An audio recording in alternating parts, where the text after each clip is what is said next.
This is how I made over 100,000 Robux from my game. Now, you might be wondering how Roblox games are made. And trust me when I say this, there's a lot of things that go into making a game. Not only do you need a thumbnail, title, engaging game idea, you also need programmers, modelers, designers, animators, monetization, and ways to get people to find the game.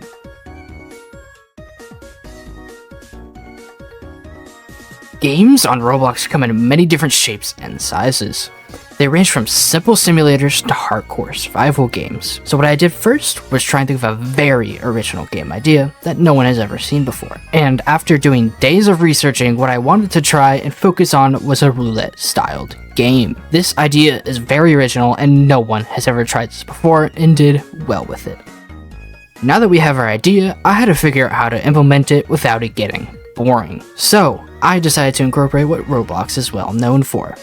It's the multiplayer aspect, since who wants to play games by themselves nowadays? To get some ideas on how I should implement this, I looked at popular games like Blade Ball with its fun and competitive aspects, and Doors with its random aspect to each room you go through. After I made it so that you can enjoy it with friends, I needed a way to make it more risky and fun. One of the many ways that I thought about doing so was to not only make it have a completely randomized shell order, but add items that can change the whole game around. An example of this is a totally non-alcoholic drink that would replenish one of your health bars when you used it. When I started to get the basics of the game down, I had to do some of the most important parts of game development.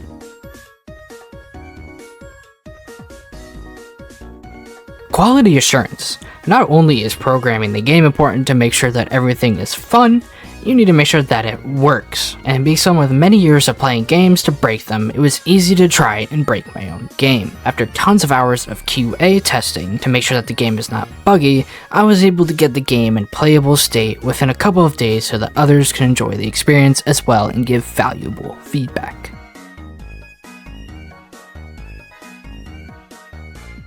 Not only is programming and quality assurance really important, but making sure that you have feedback for everything you do in a game is very important. So even though I suck at making animations, I had to take this on and I was able to make very placeholder animations and sounds so that nobody gets bored from not seeing any feedback. I added very simple things ranging from pointing the gun at the other player to adding a gunshot sound when the player shoots a live round.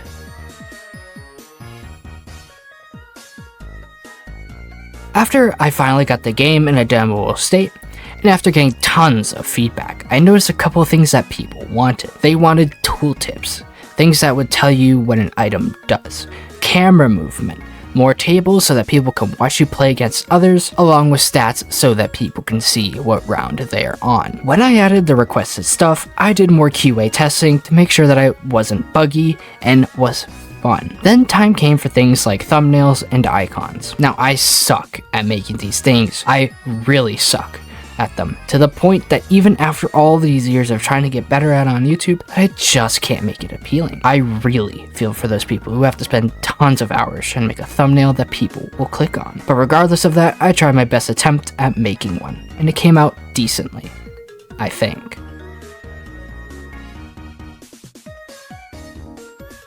Now it was time. It was time to release the game to the public and try to advertise it using a simple YouTube video. I made a very basic devlog video that showcased the game. If you want to see that video, click in the top right for it. There are many different ways of advertising your game. You could advertise it through the Roblox site, paying with real money, or you can try and promote it through other social media sites like YouTube, Twitter, TikTok, etc. After releasing the YouTube video, it started to pick up views in a couple of days and more people started to join the game, and it snowballed until the game averaged around 2,000 players playing a day. I was in shock that something so simple and quick would be able to garner so much attention so quickly. This was my first ever game released to the public, and the fact that so many people were playing it was awesome. I was literally in my college class during the release of it and was constantly refreshing the statistics page, watching as there were thousands of people playing. Since I haven't really made a game in a while, I forgot that premium engagement payouts would take a month long before it started to pay me out, so I was excited to receive my first couple of payments. I really didn't mind monetize the game all that well because the game was really just a passion project to keep my programming skills fresh and in the mind. I only had a donation board as a part of monetization, and while I did get some awesome donations, it wasn't really something that I was worried about. Roughly in a week, I was able to earn around 100,000 Robux, and I used this money and turned it into real money using the DevX program. So I got around $300 worth of money. Now,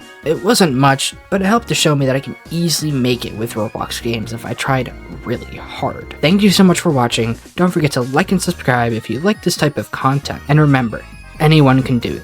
Just keep creating, keep experimenting, and most importantly, don't be afraid to have fun. And who knows, maybe one day you'll be the one making millions.